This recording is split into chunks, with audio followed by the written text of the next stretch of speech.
Olá, sejam bem-vindos ao Band Entrevista. Um mundo que parece odiar as mulheres. Esse é o título do texto publicado por uma mexicana depois de uma experiência inacreditável que ela vivenciou no Catar, país que vai abrigar a Copa do Mundo deste ano. A história mostra uma total inversão de responsabilidades e o lado cruel e perverso do machismo. Imagine você que ela denunciou um homem por abuso sexual no país e, em troca, foi condenada a 100 chicotadas e 7 anos de prisão. A mexicana, de 27 anos, estava no Catar para trabalhar na organização da Copa do Mundo deste ano. Só que, ao denunciar o crime, a justiça decidiu libertar o agressor e condená-la por ter um caso extraconjugal com um homem que a estuprou. No Catar, todas as mulheres que sofrem violência sexual são processadas por adultério. A mulher conseguiu voltar ao seu país de origem, mas continua respondendo ao processo no Catar. Sobre esse assunto e as sequelas do machismo, a gente conversa agora com a pós-doutora em psicologia pela USP e professora de pós-graduação em psicologia clínica e cultura da UNB, Carla Antroga. Professora, muitíssimo obrigada pela sua participação aqui, viu? Obrigada pelo convite. Que história absurda é essa? Que inacreditável. É absurda, é até difícil a gente sorrir no começo da entrevista, face ao absurdo que é, mas ao mesmo tempo é uma história tão comum, não só no Catar, mas em outros países do mundo. E essa questão da inversão de responsabilidade que você traz na chamada é uma das questões mais complexas que a gente tem quando a gente está falando dos abusos que são cometidos contra as mulheres. E, de muitas formas, isso é uma marca da nossa cultura, né? Sim. Então, a gente vê, por exemplo, que quando nós estamos cuidando, né, ou estamos em contato com os homens que cometeram agressões, a justificativa deles é quase sempre marcada pela frase, mas ela também, né? Como se houvesse alguma justificativa para se cometer uma agressão contra a mulher. Então, essa inversão de responsabilidade é uma espécie de marca do machismo e está presente em diversos contextos. Claro que em alguns contextos de forma muito mais perversa, né? Sem dúvida. E assim, a gente está em 2022, né? Quando eu li essa matéria, eu de fato me choquei, porque assim, como pode uma coisa dessa? A gente, aqui no Brasil, ao menos, né? A gente lutando para que as mulheres falem sobre algo que é tão cruel, é tão perverso a mulher falar sobre isso, porque são tantas as feridas dentro dela, ela não sabe como isso vai repercutir diante de quem ela fala. Hoje tem as delegacias das mulheres, né? Então, assim, o falar já é doloroso, aí você não sabe como é que você vai repercutir, aí de repente você é condenada por você ser vítima de uma situação. Então, ou seja, lá o que eles estão dizendo é, mulheres, não falem, né? Fiquem caladas, é isso. É isso, e a política de silenciamento é um dos traços do machismo. Sim. Né?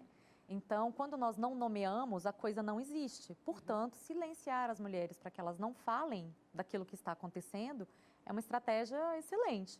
Não tem nome, logo não está acontecendo. A partir do momento que nós começamos a nomear, então, por exemplo, em relação ao trabalho, é importante lembrar que essa mulher era uma trabalhadora. Sim. Ela estava no exercício de uma função. Sim. Né? E é importante a gente lembrar também que muitas violências acontecem enquanto as mulheres estão trabalhando. Claro que não é a maior parte, mas muitas violências acontecem, que vão reforçando uma política de silenciamento que muitas vezes começa na família, onde não se pode falar, né, desse tipo de mal-estar e desse tipo, muitas vezes, de crime que começa a acontecer lá.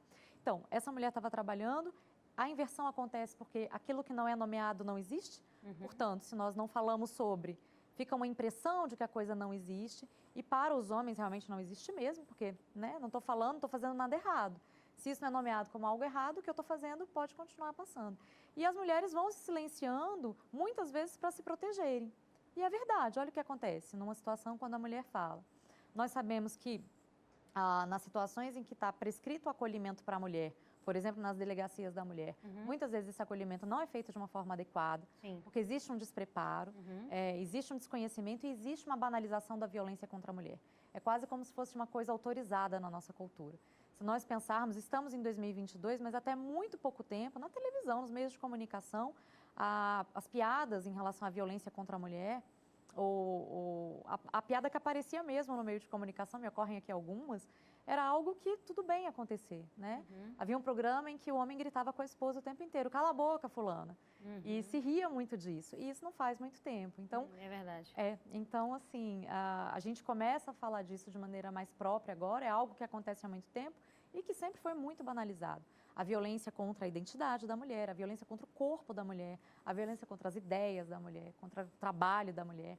Então, é bom que a gente comece a falar disso, é bom que isso comece a escandalizar a sociedade, mas não é algo novo e, infelizmente, é algo que nós acreditamos que ainda vai levar bom tempo para a gente conseguir equilibrar. Erradicar já é mais complicado, mas para a gente equilibrar e poder falar disso, né? E assim, voltando aqui para o nosso Brasil, né? A gente pensa que a gente avançou muito, mas a gente não avançou. A gente não avançou. Esse silêncio, ele existe, sobretudo, dentro do âmbito familiar, que é onde ocorre, em sua maioria, a violência sexual, e também entre as crianças, né? As próprias crianças, elas são incentivadas a serem silenciadas. Por quê? Porque o abusador, muitas vezes, é o pai, é o padrasto, é o irmão. E, às vezes, a própria mãe, enfim, os familiares não querem expor aquilo por causa do âmbito familiar. Então, querem calar a criança. Então, esse calar, ele já começa na infância, né? Sim, começa e aí você pensa.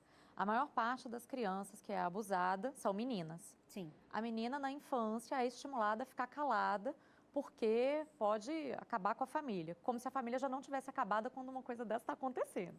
Exato. E quando ela não é culpabilizada, né? Sim, sim.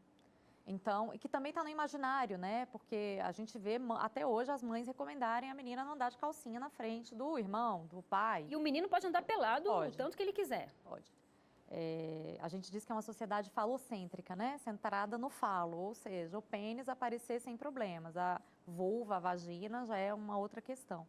Mas então pensa como é a vida dessa menina, quer dizer, desde criança ela é silenciada, ela está acostumada a esconder e a ter vergonha de todas as situações que acontecem contra ela, quando não é culpada.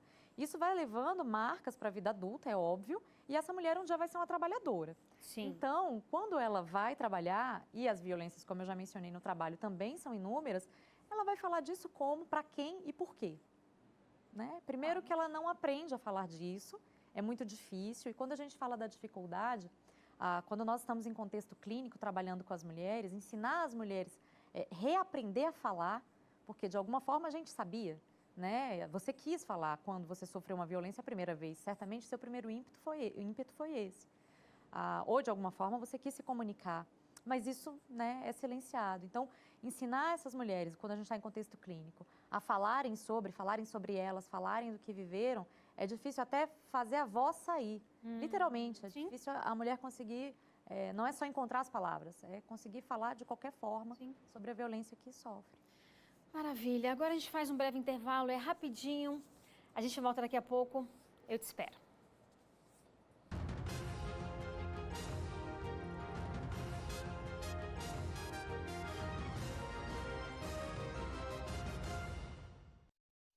Estamos de volta com o Band Entrevista, hoje falando com a pós-doutora em Psicologia pela USP e professora de pós-graduação em Psicologia Clínica e Cultura da UNB, Carla Antloga. Professora, você tem um trabalho muito especial e muito importante, que é sobre o universo feminino e o trabalho da mulher. E aí eu queria te perguntar, primeiramente, qual a importância da mulher na sociedade que a gente vive hoje ter a sua independência financeira? Olha, é de suma importância, né? Seria bom que não fosse assim, porque se nós pensarmos que muitas mulheres fazem um trabalho doméstico invisível, infinito e não remunerado, todas as mulheres trabalham. Então, se a mulher não precisasse da independência financeira dela, porque ela é reconhecida, seria reconhecida como uma trabalhadora, porque ela está fazendo todo esse tipo de trabalho, por exemplo, seria excelente. A gente estaria falando de uma outra situação em que a desigualdade não seria marcada como é hoje. Só que não é isso que ocorre. Então, eu conversava com os meus alunos esses dias e falei, olha, é muito importante que a gente entenda que as mulheres precisam ganhar o próprio dinheiro.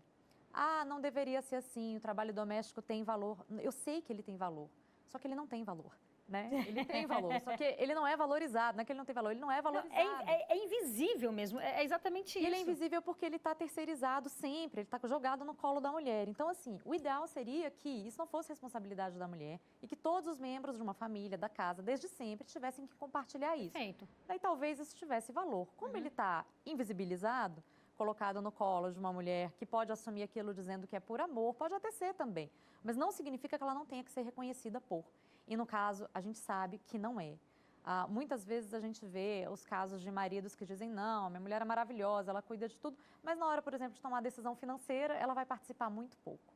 Então, a gente sabe que no sistema socioeconômico que a gente vive, você ter controle não é só ter o próprio dinheiro, é ter o próprio dinheiro e ter o controle desse dinheiro. Porque muitas vezes a mulher, até num casal, por exemplo, num casal heteronormativo, né, um homem e uma mulher, muitas vezes a gente vê que a mulher até ganha dinheiro, ganha mais que o marido, mas quem controla tudo, quem controla as finanças é o marido. Porque também existe uma lógica na nossa sociedade que a mulher não sabe lidar com dinheiro. Sabe. A mulher sabe lidar com dinheiro. Porque, por exemplo, mexer com economia doméstica é mexer com uma microeconomia, com a quantidade de detalhes, gerenciamento de perecíveis. Certamente. Né? E fazer isso é muito difícil. Sim. Então, se a mulher consegue gerenciar uma casa, eu sempre digo isso, ela consegue gerenciar qualquer empresa. Porque não pode ser mais difícil do que gerenciar, né, do que gerenciar um ambiente doméstico, no geral, com recursos escassos na realidade brasileira. Mas, enfim, se for possível, porque aí a gente também tem 1000 outras questões, né? Por exemplo, o trabalho de cuidado de crianças e idosos, no geral, é designado para a mulher, porque a gente chama o trabalho de cuidado de maternidade.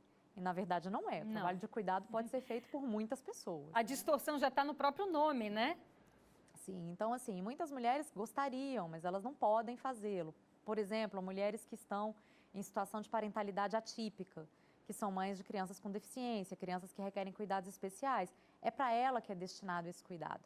Né? Então, espera-se que seja ela, e ela não vai ter condição mesmo de sair de casa para trabalhar. Ou, o que é uma situação muito perversa também, ela até gostaria, mas na situação socioeconômica que a gente vive, o homem é sempre melhor remunerado. Na maior parte das vezes ele é melhor remunerado. Então, o casal, quando tem que fazer essa opção, tá, quem vai ganhar melhor vai ser o homem. Então, termina por uma situação de lógica financeira mesmo, sendo ele que vai sair e trabalhar fora de casa.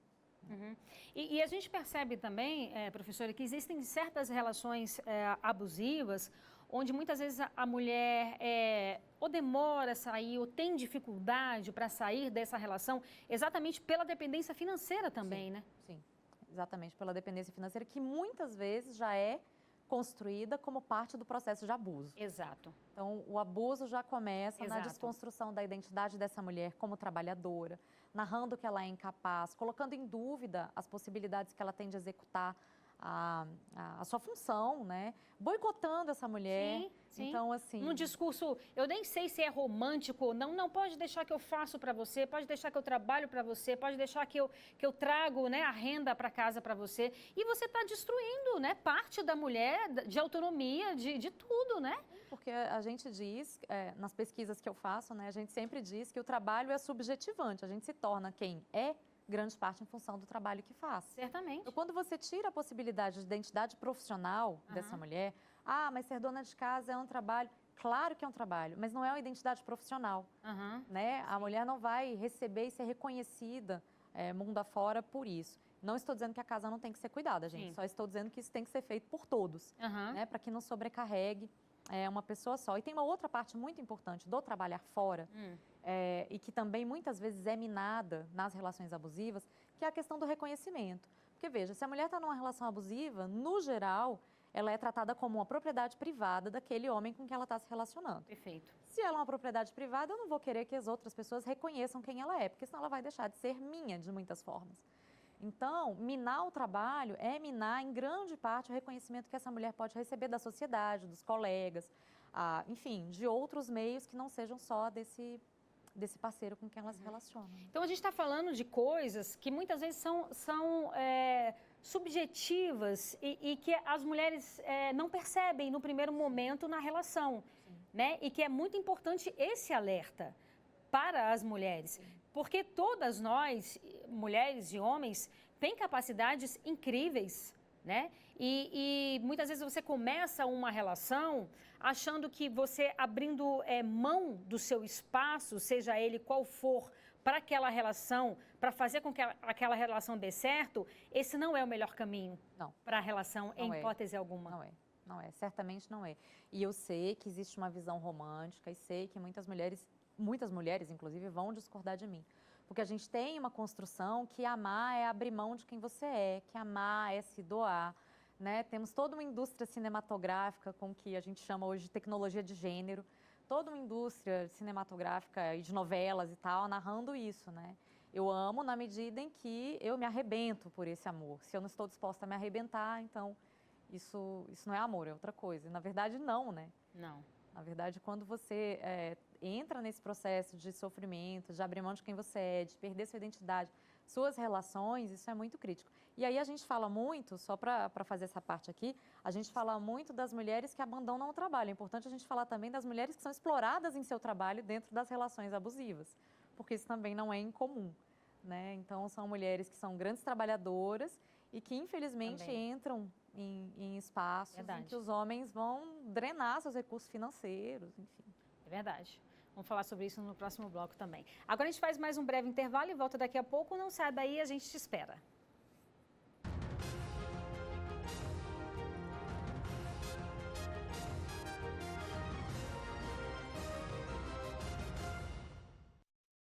Estamos de volta com o Band Entrevista. Hoje a nossa entrevistada é a professora Carla Antloga, que é pós-doutora em Psicologia pela USP e professora de pós-graduação em Psicologia Clínica e Cultura da UNB. Professora, você lançou recentemente um livro, Trabalho Feminino, Desafios e Perspectivas no Brasil. Fala um pouco sobre esse livro. Na verdade, é um livro que eu e mais duas colegas, professora Marina Maia e professora Noêmia Santos, nós organizamos um compilado de textos. Eu sempre digo que organizar um livro é mais difícil que escrever. Você precisa somar várias inteligências ali.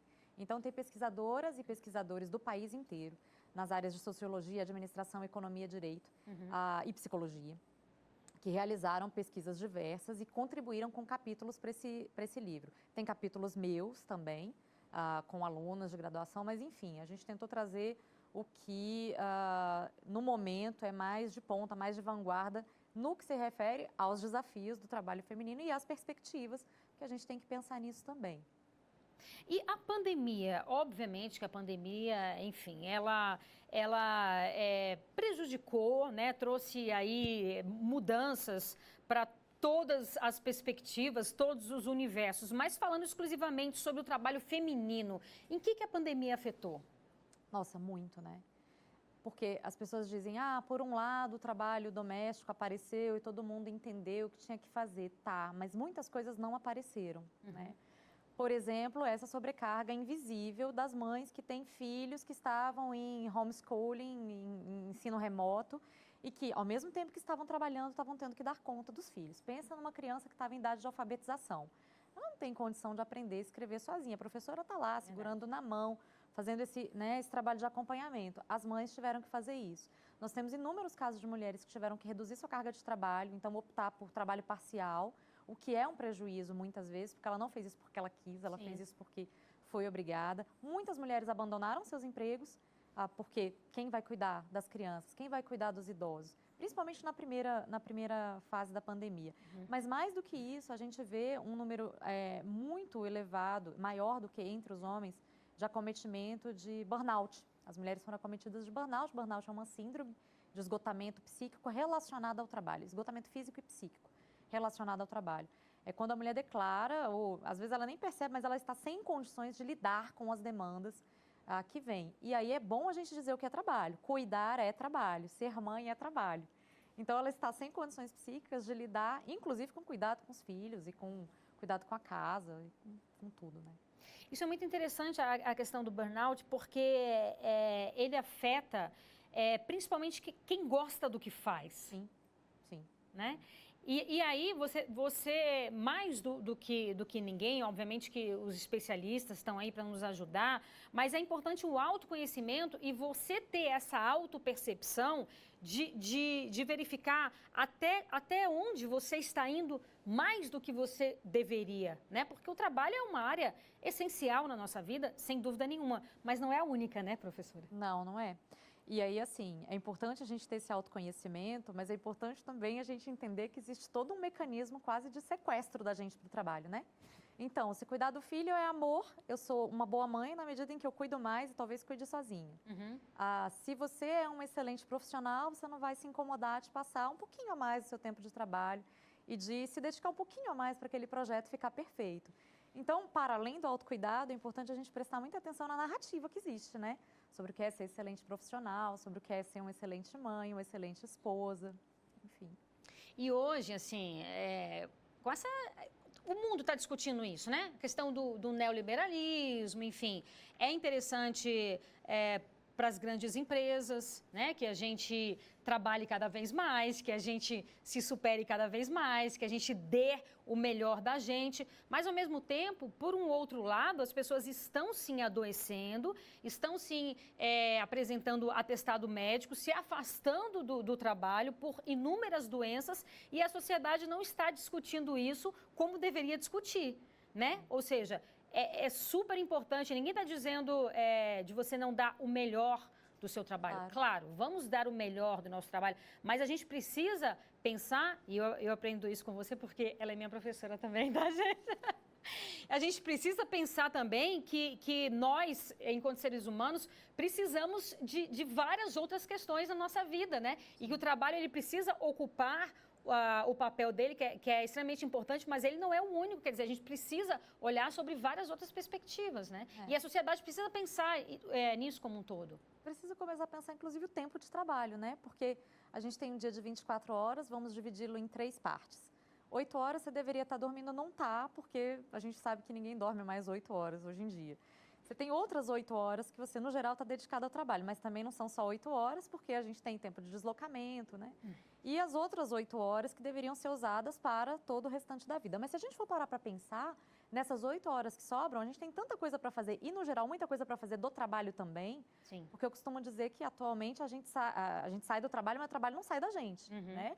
Então, nós temos telefone celular, que faz com que a gente possa trabalhar muito mais em horário, aspas, flexível, né? Porque é flexível para quem. E a gente precisa tomar cuidado, sim. É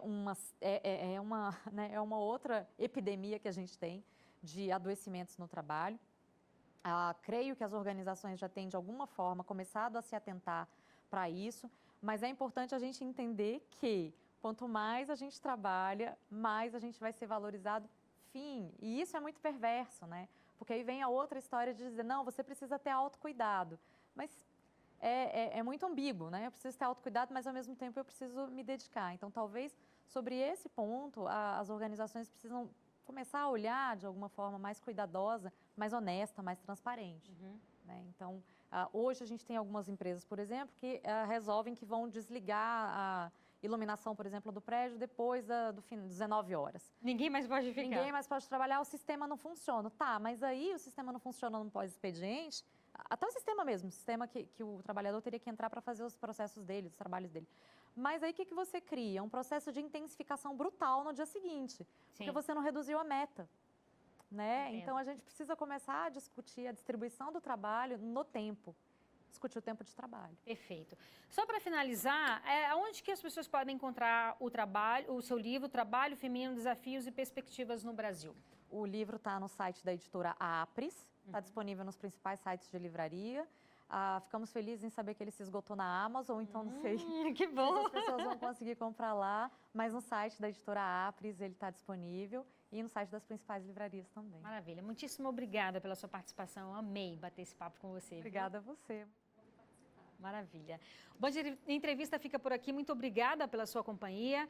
Aproveite seu fim de semana. Até sábado que vem. Tchau, tchau.